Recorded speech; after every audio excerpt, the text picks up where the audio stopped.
नमस्कार साथियों, आप सबका पुनः स्वागत है श्रद्धा एस्ट्रो ज्योतिष में। आज हम लोग डिस्कस करने वाले हैं अभिनेता ऋतिक रोशन जी की जन्म कुंडली के बारे में। कुंडली के कौन से योग हैं जो इन्हें एक अलग प्रकार का अभिनेता बनाती हैं। जीवन के शुरुआत में जो व्यक्ति संकोच में रहा, कैसे चलकर वाणी पर इतना अच्छा अधिकार ऋतिक रोशन जी को मिल गया, और इनके चार्ट के अनुसार वो कौन-कौन सी फ़िल्में ये कर सकते हैं या कर रहे हैं, जिससे इनको जीवन में भरपूर सफलता मिली है। तो आइए शुरुआत करते हैं। सबसे पहले तो हम जब कभी भी कोई कुंडली देखते हैं तो व्यक्ति की पर्सनैलिटी का अंदाज़ा लगाने के लिए हम लग्न, लग्नेश, चंद्र, चंद्रेश पर विचार करते हैं। तो इनके लग्न क्या हैं? पाइसेस, यानी मीन लग्न है, जो बृहस्पति का रोमांटिक फेज कहा जाता है। जल तत्व राशि है, बहुत बुद्धिमान है, लेकिन ध्यान रखना है 12 नंबर काल पुरुष की कुंडली में 12वें भाव में पड़ता है और वो शुक्र का फेवरेट प्लेस माना जाता है। ठीक हो गया? तो आपको ये भी दिमाग में याद रखना है, जो शुक्र का फेवरेट प्लेस है वो किस प्रकार का हो सकता है। तो बड़ा अच्छा लोगों से कनेक्ट करना, क्योंकि दोनों में ही, लग्न और राशि में ही जल तत्व प्रधान आ रहा है। ठीक हो गया? और बड़े मीठे राशियां हैं। ठीक हो गया? मीन राशि को हम बोलते हैं बृहस्पति का ब्राह्मण स्वरूप, जो थोड़ा सा राजसी है। ठीक हो गया? स्वभाव से, क्योंकि शुक्र नीति की नींव रखने वाले बृहस्पति ही हैं, हमें बात याद रखनी है। तो 12 नंबर उस लग्जरी फेज की तरफ भी झुका हुआ है, जिस लग्जरी फेज को शुक्र बहुत एंजॉय करते हैं। और यहाँ पर जो देखने वाली बात है, वो बृहस्पति लग्नेश के साथ जो इनको सबसे अच्छे लगते हैं इस लग्न को, शुक्र, वो साथ में बैठे हैं 11वें भाव में, आय भाव में या इच्छा पूर्ति भाव में बैठे हैं। हालांकि सामान्यतः किसी की कुंडली में बृहस्पति और शुक्र का मिलन एक प्रकार का धर्म संकट या असमंजस की स्थिति बनाता है।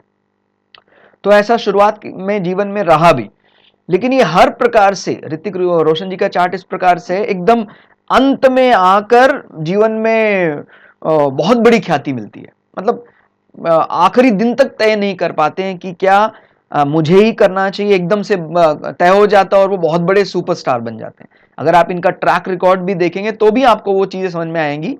जो देखिए, अभिजीत का बल तो है, सूर्य अभिजीत मुहूर्त यानी दशम भाव में, लेकिन सूर्य किस प्रकार से राहु के साथ मिले हुए हैं, तो एक प्रकार की टेंशन भी है और आखिरी मोमेंट तक रहती है वो।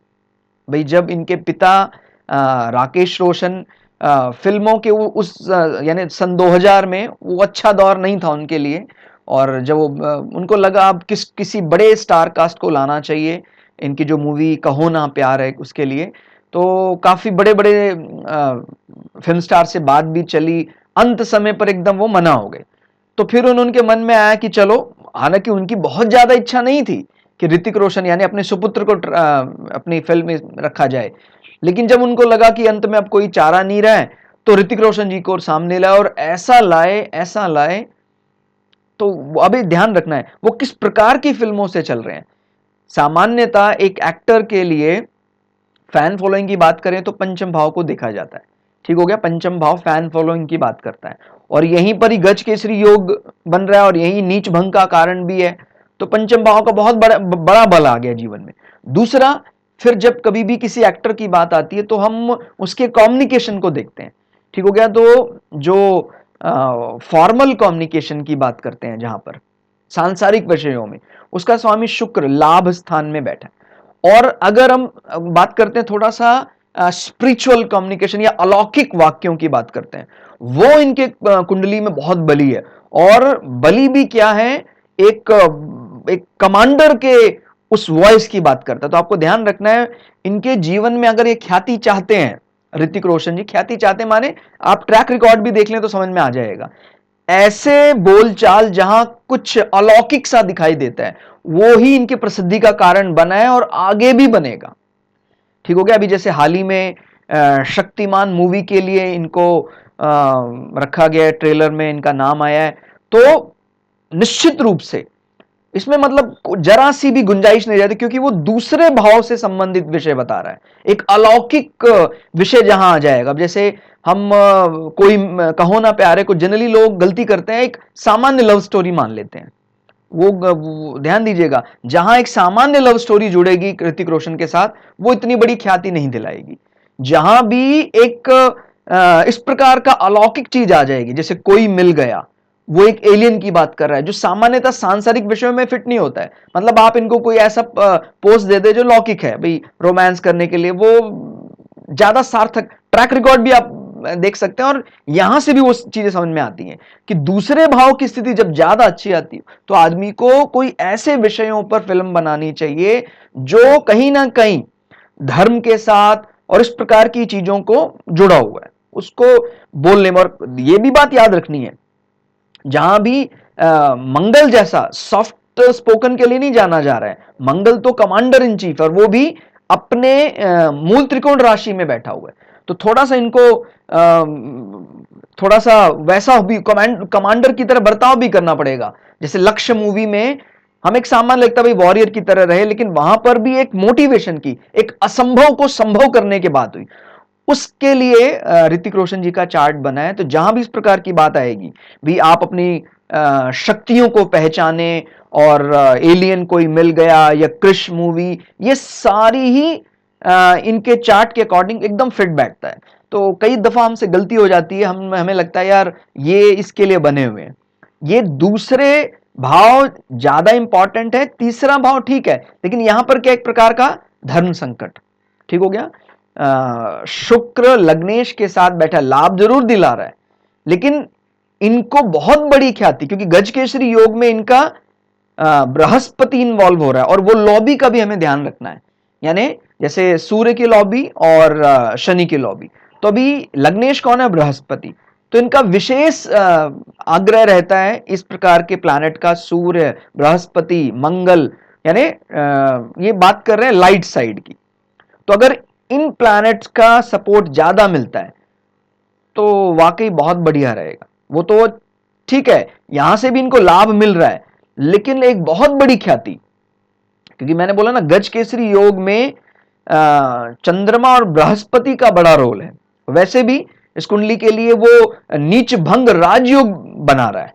तो अपने को यह बात ध्यान रखनी कि शुक्र की भूमिका की बजाय वॉइस के लिए मंगल की भूमिका ज्यादा है। आप कभी विचार करके देखिएगा, आपको समझ में आ जाएगा।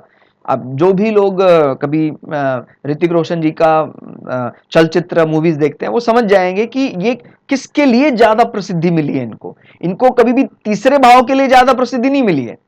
सांसारिक विषयों में उन्होंने बहुत बढ़िया ऐसा कोई काम, एक मैनेजर की भूमिका, जहां भी एक लौकिक से पार। अब सुपर 30 एक मूवी आई थी, उसमें भी आदमी यही गलती कर रहे हैं, उनको लग रहा है भी तीसरे भाव की बात कर रहे हैं। नहीं, जहां बहुत ज्यादा मोटिवेशन आ जाता है वहां पर दूसरा भाव इन्वॉल्व होना ही होना है, क्योंकि ये सांसारिक विषयों के साथ इसका जुड़ाव है, लेकिन इसका जुड़ाव पारलौकिक के साथ ज्यादा माना जाता है, कि असंभव कार्य को आप संभव कर रहे हैं। इस प्रकार के कार्य अगर आप लेकर मूवी बनाते हैं तो उत्तर बढ़ते ही जाएंगे, बढ़ते ही जाएंगे।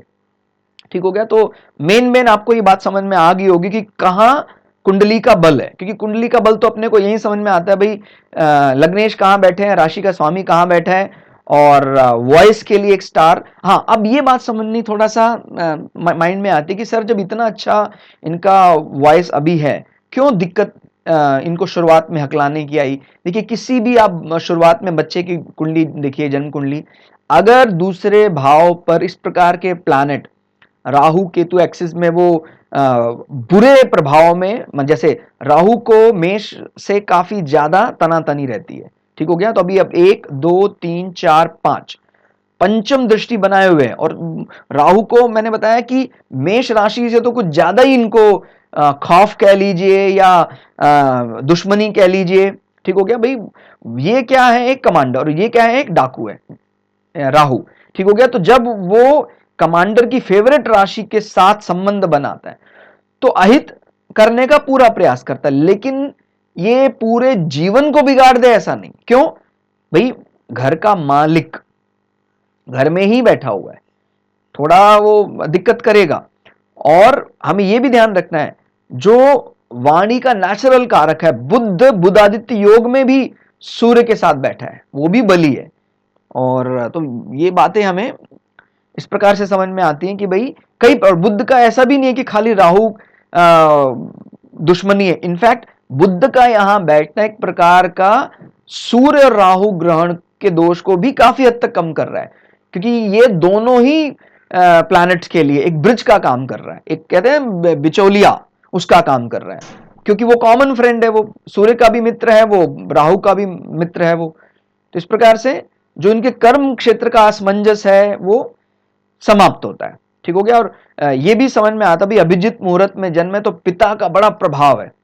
पिता के कारण इनके जीवन में इनको जो भी, या कह सकते हैं नॉट ओनली पिता, सूर्य पूर्वजों के बारे में भी बात करता। तो पूर्वजों का तो आपको पता बहुत अच्छा साथ रहा है इनके, क्या नाना पक्ष की बात करें, क्या दादा पक्ष की बात करें, सभी का बहुत अच्छा योगदान रहा।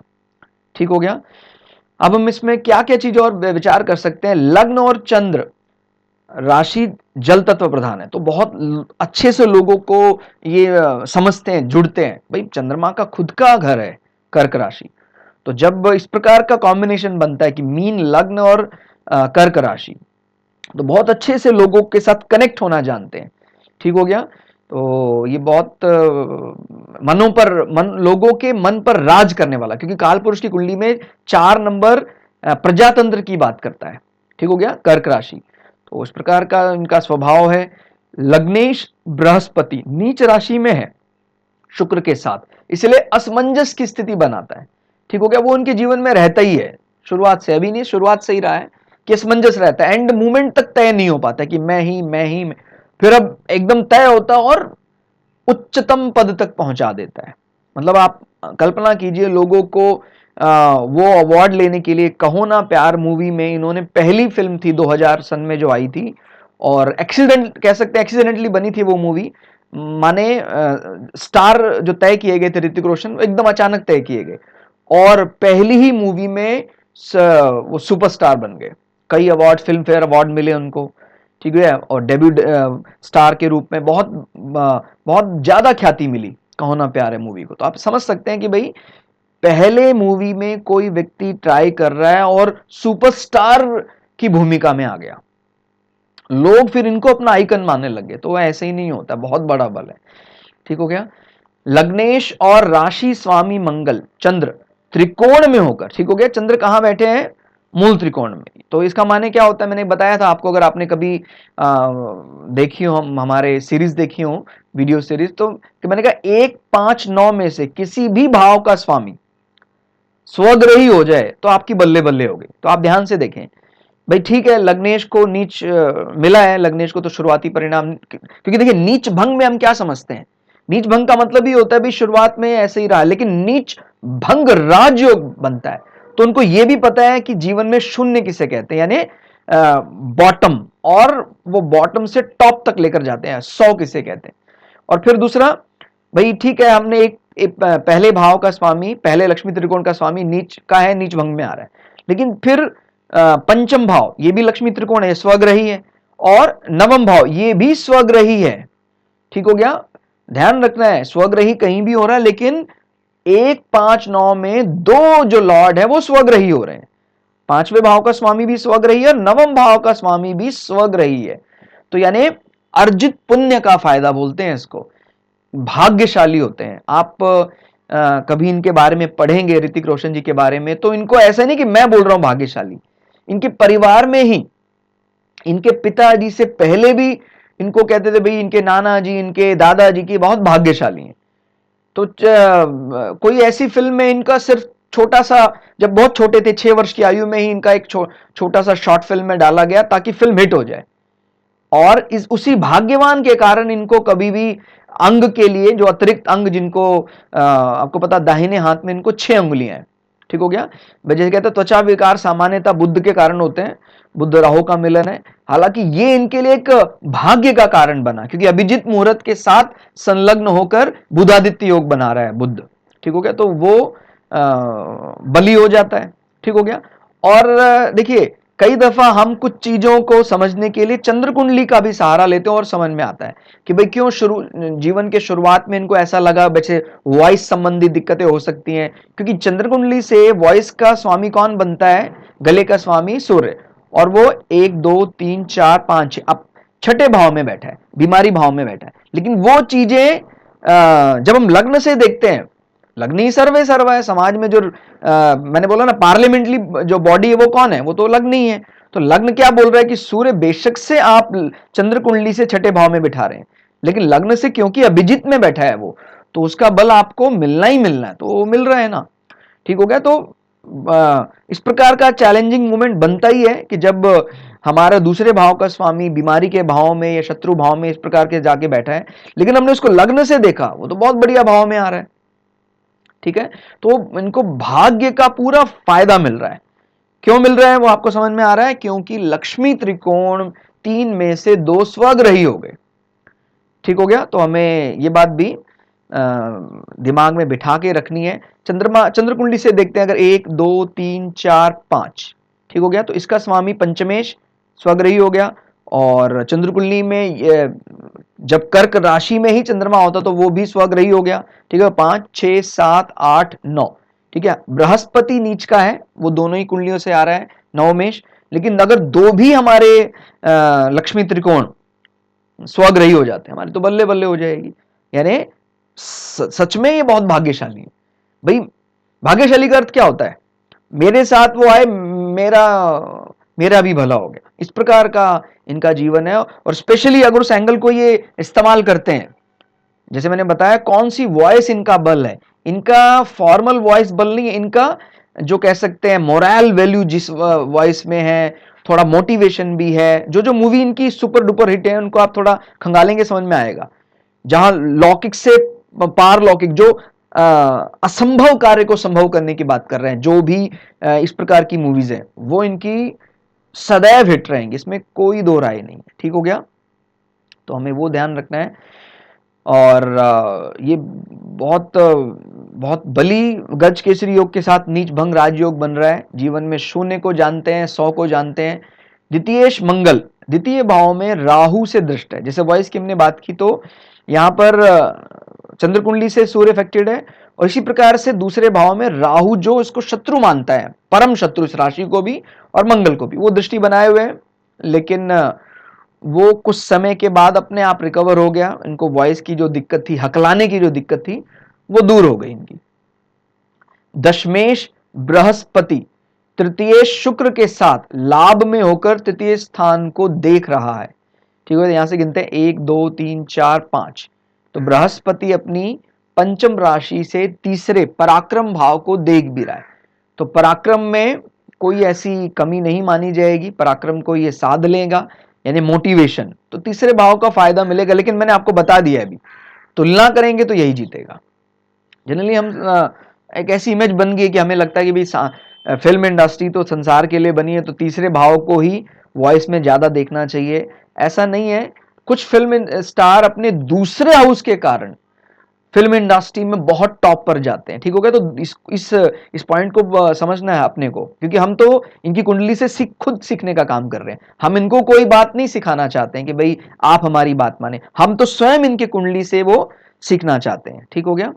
तो और दशमेश बृहस्पति, ये अपना हो गया पॉइंट। फिर जन्म अभिजित मुहूर्त में हुआ है, तो अभिजित का तो बल सदैव रहता ही है। सूर्य षष्टमेश होकर बुध के साथ कर्म क्षेत्र में प्रतियोगी यश की बात कराता है। ठीक हो गया। तो सूर्य क्या है? छठे भाव का। छठे भाव का मतलब क्या होता है? डिफिकल्टीज ओवरकम करना। ठीक हो गया। कोई भी इस प्रकार के जो चैलेंजेस आते हैं डेली बेसिस पर, या जो हम इसको शत्रु भाव भी सामान्यतः मानते हैं छठे भाव को, लेकिन वो क्या एक सबसे ज्यादा बली होता है सूर्य दशम भाव में।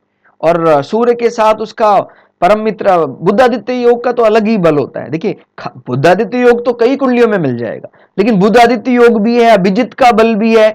इस प्रकार से जब बनता है तो फिर सोने में सुहागा हो जाता है। ठीक हो गया। तो हमें इस प्रकार से ध्यान रखना है कि कई बल एक साथ आ रहे हैं। ठीक है। तो कर्म क्षेत्र में प्रतियोगी यश दिलाता है, यानी हमें लगता है यार जीत पाएंगे कि नहीं जीत पाएंगे, ये तो चैलेंज हमेशा रहता है, लेकिन ये जीतेंगे ही, इसमें कोई दो राय नहीं है। ठीक हो गया, क्योंकि ये आपने सुना होगा डर में इंसान बेहतर लड़ता है, वो इनके ऊपर एकदम सार्थक बैठता है। ऋतिक रोशन जी थोड़ा थोड़ा अगर डरेंगे वो उतना ही बेहतर प्रदर्शन करेंगे। ठीक हो गया। और बुध अस्त होकर राहु के साथ वैवाहिक और त्वचा विकार दे रहा है। ठीक है, वो सप्तमेश है तो वो अस्त है सूर्य के साथ, और राहु के साथ भी है तो वो दूषित कर देता है। तो इससे ये समझ में आता है कहीं ना कहीं त्वचा विकार और वैवाहिक कष्ट की बात करते हैं। ठीक है, और चंद्र कुंडली से ये भी हमने ऑलरेडी डिस्कस कर लिया। तो मुख्य मुख्य बिंदु आपको समझ में आए। हालांकि 12 के 12 भावों को अगर आप विचार करते हैं तो और भी कई चीजें समझ में आती हैं, और फिर हम नवमांश भी जोड़ सकते हैं। कई व्यूअर्स ने ये कहा कि सर हम खाली लग्न से कैसे बता सकते हैं। ऐसा नहीं कि लग्न से कुछ नहीं बता सकते हैं। जब कोई सीखना चाहता है तो लग्न से ही शुरू करे, ज्यादा कॉम्प्लेक्स करने की जरूरत नहीं है। और दिक्कत यही हो रही है, हम सारा गणित इकट्ठा कर लेते हैं, फिर जब बताने की बात आती है फलित कुछ नहीं बता पाते हैं। ठीक है, तो एकदम क्लियर होना चाहिए विजन कि भाई पहले लग्न से भविष्यवाणी करने का तो आप प्रयास करें। जब लग्न से भविष्यवाणी करना सीख जाएंगे तब आप अतिरिक्त चार्ट सिर्फ पुष्टि के लिए लाते हैं। ठीक हो गया। ऐसा नहीं कि हम लग्न से कुछ भी हम भविष्यवाणी नहीं कर सकते हैं, लेकिन हाँ कोई माइक्रोस्कोपिक लेवल पर और गंभीर अध्ययन करना चाहते तब हम नवमांशा में और अतिरिक्त जो वर्ग कुंडलियां हैं और दशाएं वो सब चीजें शामिल करते हैं। दशाएं हैं, गोचर हैं, और बहुत चीजें हैं। सो चक्र, सूर्य, चंद्र, लग्न चक्र, ये सब चीजें शामिल कर लेते हैं, मिला लेते हैं सबको। लेकिन ये अपने मस्तिष्क से निकाल दीजिए कि भाई हम लग्न से कुछ भी नहीं बता सकते हैं। भाई हमारा तो गणेश लग्न कुंडली ही है, तो अपने को यह मानना है कि लग्न सर्वे सर्वा, जो पार्लियामेंट्री बॉडी है वो लग्न कुंडली ही है। इसलिए लग्न को किसी भी प्रकार से कम नहीं आंकना है। और ये तो बोलना ही नहीं कि हम कुछ नहीं बता सकते हैं लग्न से, लग्न से ही सब कुछ बता सकते हैं। भृगु संहिता का आधार सिर्फ लग्न कुंडली है। अब आप समझ लीजिए, उन्होंने किसी भी अतिरिक्त चार्ट पर कोई बड़ी बात नहीं बोली, उन्होंने खाली लग्न कुंडली, चंद्र कुंडली से सब बातें बता दी। ठीक हो गया। तो अलग अलग विधाएं हैं, आप ऐसे मतलब ओवरलैप करने का प्रयास करेंगे तो गड़बड़ हो जाएगा। एक कुंडली से सीखें आप। सबसे ज्यादा हमें यही दिक्कत हो रही है, हम ये नहीं समझ पा रहे हैं कि भाई एक कुंडली के इस प्लैनेट के यहां बैठने का क्या अर्थ होता है, इस लॉर्ड के यहां बैठने का क्या अर्थ होता है। वो समझना चाहते हैं तो हमने डिटेल में ऑलरेडी भृगु संहिता अब चैनल में अपलोड कर दी है। आप अपने चार्ट के हिसाब से मैच करें धीरे धीरे धीरे, और जो पर्सनैलिटी है उनके चार्ट के साथ भी आप वो चीजें मैच करने का प्रयास करें और क्लियर होगा। लेकिन हम वही बातें जो ऑलरेडी भृगु संहिता में बता दी हैं अगर सारा बार बार बताएंगे तो बहुत समय लग जाएगा। इसीलिए हमने मेन मेन बिंदु फिलहाल क्लास में रखे हैं। और कई दफा ये कहते हैं कि सर सब कुछ बताया जाए। सब कुछ बताना तो मेरा जितना उम्र है अगर उतने साल भी मैं लगा रहूं तो भी मैं सब कुछ नहीं बता सकता हूं। प्राण दशा, सूक्ष्म दशा, सब दशाएं होती हैं। ठीक हो गया। तो दिन दिन, पल पल, क्षण क्षण सब के लिए। इसलिए हम धीरे धीरे धीरे धीरे धीरे चलते जाएं, थोड़ा थोड़ा सीखते जाएं, उस थ्रेशोल्ड को पार करने का प्रयास करें। आदर्श कुछ होता नहीं है हमारे मन में, अगर रियल स्टेट वाली कल्पना भी फिट हो जाती है उतना ही काफी है। तो दोस्तों आज के लिए इतना ही। हमने कोशिश की ऋतिक रोशन जी की कुंडली को आपके सामने कुछ प्रमुख बिंदुओं को रखने की। आपको ये क्लास कैसी लगी कमेंट करके जरूर बताइएगा। मिलते हैं अगली क्लास में, तब तक के लिए जय श्री भगु पराशरा, जय श्री शुक्राचार्य, नमस्कार।